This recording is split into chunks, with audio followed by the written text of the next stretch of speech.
empower them with some project that would enable them to get resources to support their families. For example, Betty had started a program whereby the women would be given some microfinancing, form a group, and help themselves so that they did not have to depend on their husband. Now, that is one group of women. We're talking about the women who would be having, who would have support from maybe their husband. Then we have another group of women I call the abandoned or the widowed women. These women had lost their spouses due to the disease of AIDS. So now they are left with children and they have to take care of those children. Now, if you really look at it in a very careful way, there is really no difference much between the women who have children who do not have both parents, like they don't have the orphan. So the orphans and these women, these kids who are left with their mothers, who are unable to sustain themselves, do rely on basically lack of support. So these women need to be taken care of. And then of course, then we have the other women. Now, one of the problems that we don't talk about a lot in this neighborhood, this village, is there is what we call either inheritance. Now this is a cultural process that has been happening, because when somebody's husband dies, she is inherited by a person who is related to them. Now, what that means is that one of the problems is that the person who died could be AIDS, could have died of AIDS. And because they died of AIDS, the person who is inheriting the woman, obviously the woman in many cases also has AIDS. So that's another way of spreading AIDS. It's a cultural thing that needs to be taken care of. Now, that's changing the mind. This is where I think missionary work, part of this missionary work, in addition to getting people to understand and have hope and understand that God make them Christians, would help them in the point that they will understand that this idea of inheriting women is a problem. Even from a medical point of view, they become what I call reservoirs, and they spread the disease around. Then I have the third group of women. These are the women who, because of an institution of polygamy, there's a tradition here of polygamy. A lot of men or young men, either they marry young, and not only do they marry young, they marry many wives as a result of, I guess, it's a natural process. In many cases, usually the first wife would be left alone to take care of her children by herself. So that woman is not really different from a woman who has been widowed. Now we need to take care of those women and them, and also provide them with the support that they need. This is why I was telling you about this program that was started long ago by Betty, and supporting the women would be very useful, because what it does is that these women who are either widowed or women who have been abandoned by their husband, or any woman in the neighborhood, would form an economic group so that they can support themselves. This is critical. And so now the last group which I like to use is we have what I call a soccer program. This is one way by which we try to keep these young men that I talked about, we try to keep them busy. The purpose is not just to have them soccer as an entertainment or maybe some form of getting the village. But it's also a way by which we can get these people within the village to unite them a little bit more. Create an institution whereby not only do they benefit economically, hopefully some of them will form some expertise in being able to play soccer well enough so that it can become a way of supporting themselves.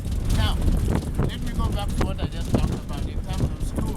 So you asked the question, what do I see in the future?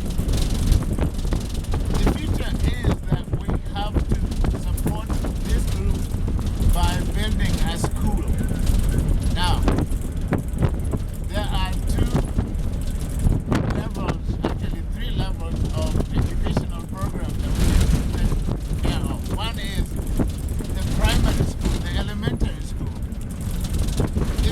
This is grades 1 to 7. We need to have, the goal is to build an elementary school for them. The second part is that when these kids now are eligible to go to secondary school, which is equivalent to high school in the United States, I said they have to walk 20 miles. That's a long way away. So the future is to build both elementary school and this secondary school so that they can get the education that they deserve. What I really recommend is that the secondary school or the high school part of it could have a part that some kids would be coming from their homes, or the other part of it is that we would have a boarding school. Some of the kids, in spite of having that secondary school, they still will be walking long distances. I think by having them a place to stay within the school, they would be much better off in terms of getting the education they deserve. So, that is in terms of the school. Now, the second part that I talked about is the health part of it. We need a clinic or a hospital whereby we would have facilities to take care of lots of the diseases within this area. Now, one thing that we did not really look at in great detail within this place is maternal child health care. And that type of place, right now, what you saw is those kids, the kids, many of them are actually born sick. There's a high transmission of HIV from mother to children, to their babies. There's no program right now to help them. And if you carefully look at them today, not only are they sick, there are also other causes of infant mortality. So many of them die because of simple diseases like diarrhea and just basic lack of nutrition. That should be taken care of, not just by the economic situation that I just talked about, but also by the ability to provide them with a place where they can live. Now, what I'm thinking in future for this is that if we can put together a prevention program, disease prevention program, that I already talked about the economic part of it, then we can also talk about providing for those who are sick. They need to be treated. There is no hospital around. There is no clinic around. In fact, the nearest hospital is 30 miles, something like that, 30 kilometers. They cannot afford to go there by any transportation available. So if you think of that, then people only go, if at all, if there's a crisis. And in fact, even many of the crisis situations are taken care of by the so-called witch doctors. So, that's a problem. So, I talked already about the infants. We need to build an orphanage. I think that becomes obvious without any other description. We need an orphanage to take care of the orphans. There are lots and lots of orphans in this village.